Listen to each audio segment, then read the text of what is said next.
What is up, guys? So, just got back from my morning run. I thought, fuck it, there's nothing in a purse. I'll give it a comeback. So, today we are going to react to Sean Atwood's podcast with the Taxman, Brian Cockeril. It's called The Taxman of McIntyre's Underworld. Let's make sure I'm recording, yep. The Taxman of McIntyre's Underworld, Brian Cockeril, true crime podcast with Sean Atwood and Wildman. So, who's who? So this Hitman 47 Kojak looking motherfucker in the middle is Sean Atwood. He's from the rave scene, like myself. I was big into the rave scene. And he ended up being a drugs kingpin, an ecstasy kingpin. He moved to America. And he was selling big amounts of ecstasy, made quite a lot of money, got caught, ended up in a tough Arizona prison in America, and then he got out, and now he does YouTube, and he's killing it on YouTube, massive numbers. He has some really good guests on there as well, so go and check him out. I know there's a lot of people don't like him. I think he's alright, he's Sean. I know he had a bit of back and forth with Half Dead Fred, what's his name? Marvin Herbert, smoking solid sherbet. He tried bullying and intimidating Sean, but Sean pretty much put him in his place. But anyway, that's Sean Atwood. He's the podcast host. We've got Brian Cockeril, the Taxman, and this is Brian's tongue. I'm sure it'll be making an appearance soon. And this is Wildman, the fattest man on YouTube. He's not with us anymore. Wildman, rest in peace. He died some time ago. Just look at the size of him though. If you look at Brian was 24 stone. Well, it depends what podcast you watch. He was between 20 and 24 stone. And Wildman's with hideous strength and speed and power that defies the laws of physics. And then you've got Wildman who looks like two Brians. Fucking hell, he's like 4 Atwoods, isn't he? He's huge. But yeah, we like Wildman. I've watched a few of his podcasts. He seems alright. Rest in peace. So let's get into it. Let the bullshido flow. Loads of people on YouTube have watched The Taxman, McIntyre's Underworld. It's got over... If you haven't seen the Taxman documentary on YouTube, it's free. Then just go and watch it now because you need that in your life. It's absolutely hilarious. The only thing funnier than the Taxman documentary is the comment section below it. So make sure you check that out. And it's a documentary about Brian walking around in his drainpipe tracky bottoms, laying down the law in his Batman cape. It's fucking comedy gold. So yeah, go and watch it. 3 million views right now. Multiple documentaries out there. We are honoured to have the legend on today, Brian Cockeril. I'm a huge fan, by the way. I'm a huge fan. Wildman's a huge fan. He's fanboy in here. With Wildman Go on, Wildman. And Wildman's been telling me about Brian long before we organised this podcast. And it's just blown my mind watching what he's been through. We're talking not just taxing people, but near murders, Brian was kidnapped. Brian got kidnapped? I didn't know that. How are you going to kidnap him? He's massive. If you throw him in the trunk of your car, he'd just kick the doors up, wouldn't he, and jump out and shout, "I'm Spartacus," and then break everybody's jaw. Bombs going off. Bombs? Fucking hell. Didn't know about these bombs. Just everything is going to be in this interview. But a lot of my viewers are out of America. They're probably wondering what the hell is a taxman, because they might be thinking that's someone who works for the Inland Revenue Service, you know. Yeah. Can you expand on what a taxman is? No, he's living down on street him. Well, a taxman is... It's funny, Wildman. I love Wildman. Have you ever heard of Genghis Khan? Yes. Oh my God. So there you have it. The delusions are starting straight away. Brian just compared himself to Genghis Khan. Warrior of all time. And he used to go best warrior of all time. And he would go into a place like villages and say, if you give me £50,000, I'll look after you and make sure... Yeah, I don't think Genghis Khan did that. Right, so what we started doing, me and my pal Lee Duffy, who's passed away now, he was stabbed and shot to death. Wait, what? I thought he got stabbed. He's been stabbed and shot. Brian's just adding gunshots, wounds in now. We'd go and tax drug dealers. And to me, the fair game, you know, because... So could you tell?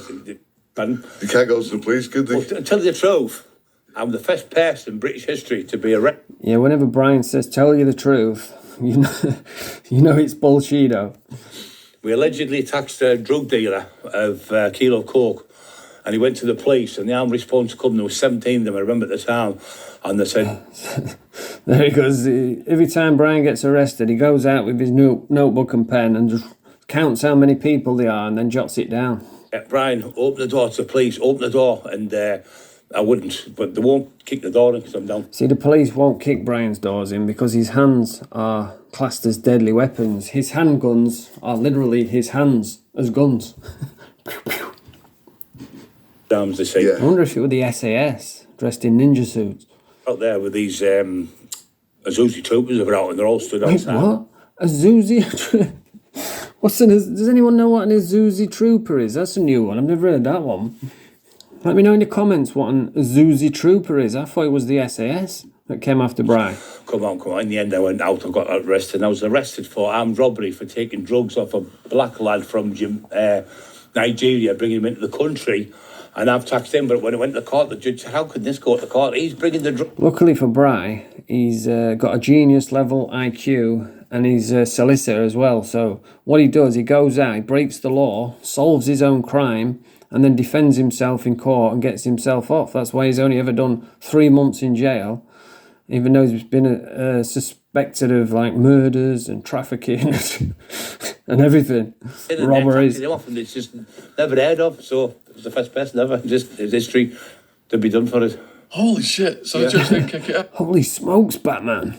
He just got kicked out, got kicked out. Got kicked out completely. Completely got kicked out. They said, how can you take this to court? But there was no proof in the end, nothing. But I was arrested for that armed response, yeah. People watching this are thinking, he robs drug dealers. Drug dealers, some of them are quite organised gangsters. See, that's the difference. That's the levels to this game. You've got Atwood here, who was dealing with like Sammy the Bull and Jimmy the Turk, top level gangsters. And then you've got Brian dealing with Cocaine Kenny and fucking Smackhead Stew. They've got weapons, they're ready for people to rob them. Yep. What does it take to be a good taxman? A lot of balls, mate. And a lot of... you've got a lot of strategy, you know. You can't just walk... Well, but when I used to be with Lee Duffy, we used to always have the key. He said, what's the key? I said, my size 12 foot. I said, the door always comes into that, so... Yeah, we used to... You like that one, wild man, didn't he? So you might go out all day and you might get a couple of grand sometimes.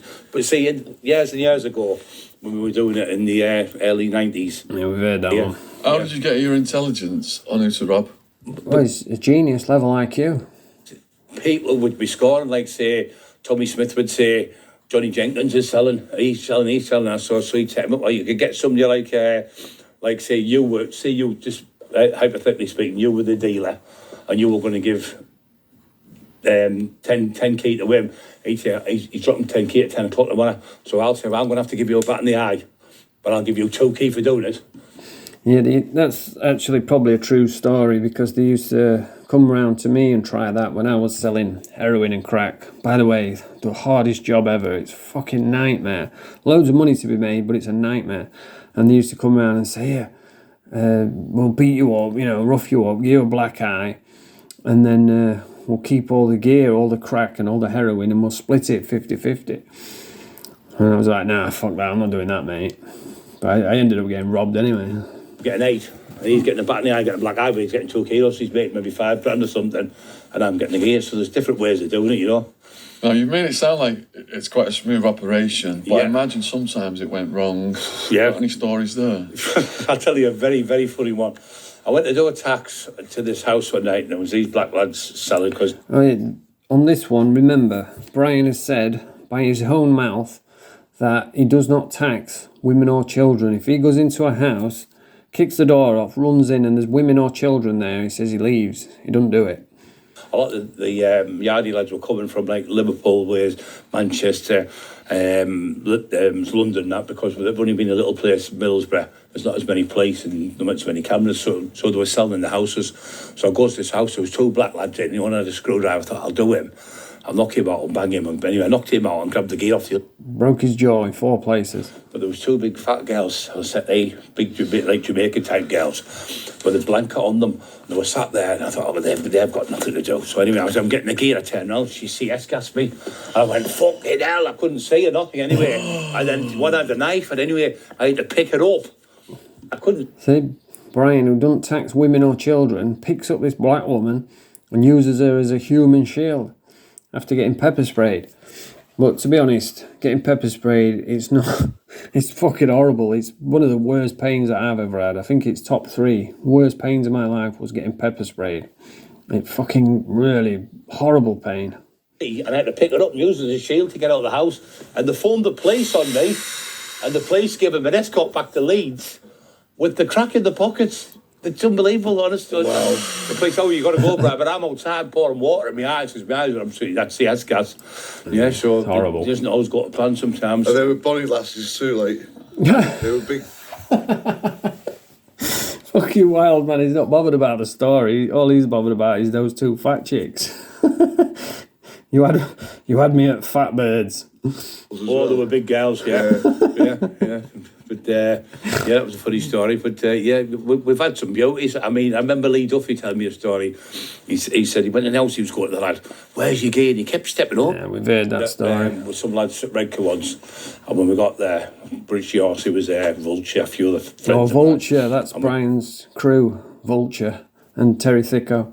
There was about 12 of us, and there's about 30 of them. So got out, let them a fight.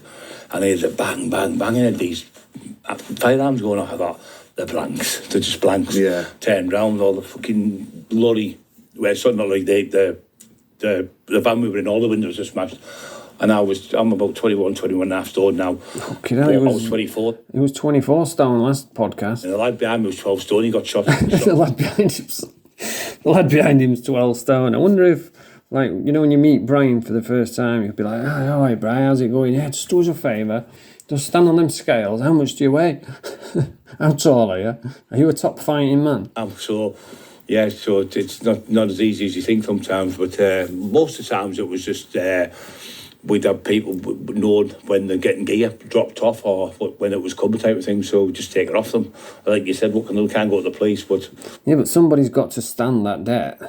If you've got like 50 grand's worth of coke or whatever, and Brian and Duffy come in and take it all, then somebody's got to pay that debt. Somebody's going to get battered. Somebody's going to have to work it off. Just so him and his bloody buddies can just take it all. Once you got the merch, you got like big quantities of merch. How are you distributing that then? Through a pipe, probably. Sometimes somebody just buy it one lump. You might have 50 grand on the gear and just say, well, just give us 40 grand and then sell Yeah, he's not bothered because he just fucking got it for now, didn't he? You know, but never with heroin. I've took heroin off Pete. I've just threw it down the drain because I hate the stuff. Dirty drug, isn't it? I hate the stuff. My brother died of it. He was a heroin. Yeah, rest in peace, Brian's brother. It's a nasty drug, heroin. He hanged himself through it. You know, it's just horrible stuff. I don't like it.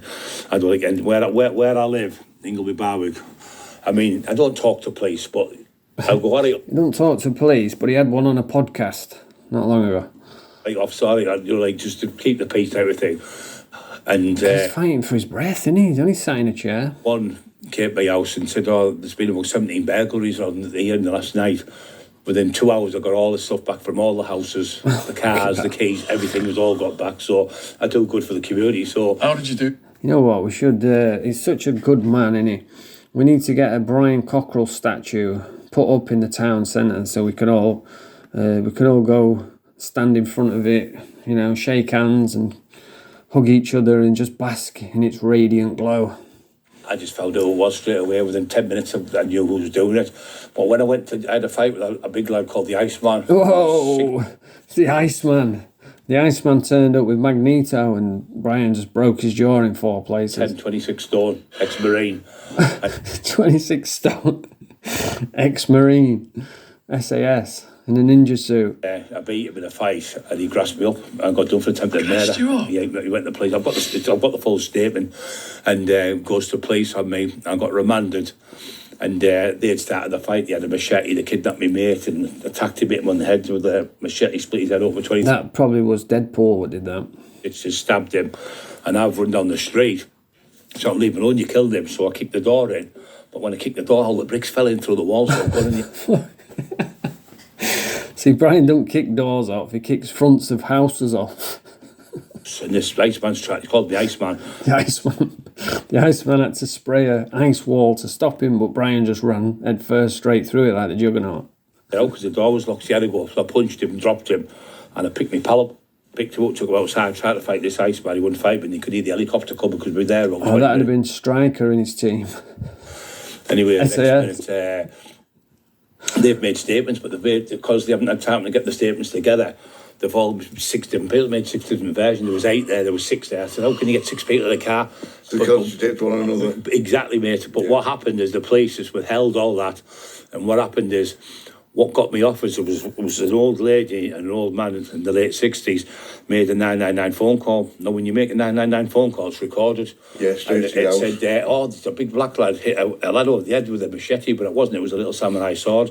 Oh, they've dragged him in the house. So there's attempted murder and kidnapping. So nothing happened to them. The neighbours next door phoned the police and said, we've got the weapons, what they used on Brian Cockeril and Christopher Curry. They said, oh, we don't need them. That was the police, didn't want to know. And I was remanded for 110 days. But when it went to court, the judge had the statement of the lady saying, there's a big white lad running down the street. Oh, he's kicked the door. He's shouting, leave alone, you killed him. So what I said in my statement was the same as what she said. I can imagine Brian in jail. You get a Brian Cockeril on every single wing, and he's always out of his cell, he's always on the phone, he always gets all the best jobs, always hanging about with the screws. The 999 phone call got me off, so I got out. But when I was in jail, I went to jail and I was in there, and it was Mr. Davison, it was a screw there, nice man. Mr. Davidson knows them all by name. Feeney. They wanted me to get 10 years. I said, 10 cheeky. He's only ever been in 3 months. He said, no, he said, because for 3.5 months, it's not been one fight, not been one bit of trouble. Brian, we set of keys. To your doors! Come on, lads, to your doors. Get behind your doors. PC O'Brien. A bit of trouble on the yard. I went, behave, then you'll just stop straight away. So, wrap that in. But when I was there, I used to do talks to kids about burgling people's house. I said, you can't burgle somebody's house because you can't burgle their house. You have to kick the whole front portion off and just steam in with your mates with machetes. Someone's house, even if they're millionaires or not, I said they could have a little trinket It's just a hypocrite. left from the grandma, and that might mean more to them than £1 million. And I got through to some of them, and there was 3 in for murder. I said, how long was it before you thought you were going to kill the person you killed? He went, about 2 or 3 seconds. I said, what did you get? And then next I said, how long was it? He said 2 or 3 seconds. How long was it? 2 or 3 seconds. I said, look, 1, 2, 20 year. 1, 2, 3, 20 year. Yeah, I always say that. That's how long it takes to get clean from heroin. Is 2 seconds. The 2 seconds it takes you to say, that's it, I'm done. Oh, 20 years. So for 7, 8 as soon as seconds, you make that decision, that's all it takes. 60 years you do it, and they went, wow, no, the people, the screws, and just thought, the analogy what I come out with was good, made them realise. But I say to the kids, I'm at a school on Thursday, and I'm going to say the same type of thing I'm saying to you is, why would you want to carry a knife? You're not carrying to peel potatoes, are you? No. And if you're carrying a knife to show off, and you get into a fight, you're going to pull that knife and They're probably carrying knives so they don't get robbed by you. and you're going to stab someone and kill someone, and you're not just going to kill yourself. You're not just going to kill them. You're going to kill yourself because you're going to go to jail for life. So you've ruined your family, you've ruined his family, and it's. And also, most of the point, you got some people who carry knives and they won't ever use it. But if the guy sees you with a knife, he'll use it. Well, that's what happened with Lee Duffy. Yeah. That's how Lee Duffy did. Allo wasn't carrying a knife. Somebody threw a knife down for him and he stabbed Lee Duffy to death. You know what I mean? So. Yeah, see, that's when you're going around. There's never a good ending to taxing and robbing people. Lee Duffy got stabbed to death. Brian got jumped by Conroy, Popeye, and all his mates, and got his leg nearly chopped off. You know, there was some taxmen where I live. They ended up getting jumped and battered by the vigilantes. When you're out there doing that sort of stuff, people don't like it, and you're gonna end up getting your karma in the end. That's what happens. So if you haven't got that knife, you might get a cut eye, a bust nose, Yeah. a bust lip. You get the jailhouse in the wrong name, go around, apologise, whatever. But if you've got a knife and you stab someone, you go to jail for life. I was in Accrington, North. Not nowadays, you don't. You get fucking 2 years or something. It's mental. And they don't even stab you. They'll come up behind you and stab you in the neck. These little broccoli-haired little Iranians and Mustaf Khans and all these migrants. Ruthless on the streets now. London 1993. Yeah. And the three main names it's Viv Graham, Yeah. yourself, Yeah. and Lee Duffy. And like they're the only names. But out of all three of them, yours was the most decent one because you'd helped the neighbourhood out. Yeah, well, I supposed to fight Viv Graham for 20 grand. Steve What's Lemaitre happening with says put that the money flower? up. See it Then somebody then. else paid him 10 grand to fight me. It's trembling. Yeah. You can hear You'd helped Brian. the neighbourhood out. Yeah. Oh, Yeah, well, I supposed to fight Viv Graham for 20 grand. Steve Lemaitre says put the money up. Then somebody else paid him 10 grand to fight me. And then, but it never come off. Then it was a 50 grand supposed to come up, never come off. And, but people Lee Duffy used to say to me that I can empty a pub in a minute. I said, I can fill it in a minute. So I'd rather fill it than empty it. I said, what you doing, Lee? I said, you're pushing the limits now. You're hitting idiots, you're hitting people. I said, it's a bit, the analogies like, likes his analogies, doesn't he? best football team in the world. Would they come to place South Bank United or Stockport United? They wouldn't do it, you know. So you're hitting people that are just nobody. So you get a name as a bully then. But instead of you like, So how about not hitting anybody? You know what I mean? Maybe getting a job, a career, something like that. But anyway, that's the first instalment of the Bolshido Diaries. And I'll be back maybe tomorrow, maybe the day after tomorrow. And hopefully I don't get copyright infringement. But anyway, if you like this video, press the thumbs up, subscribe to the channel, Mange 2, YouTube, Mange 2.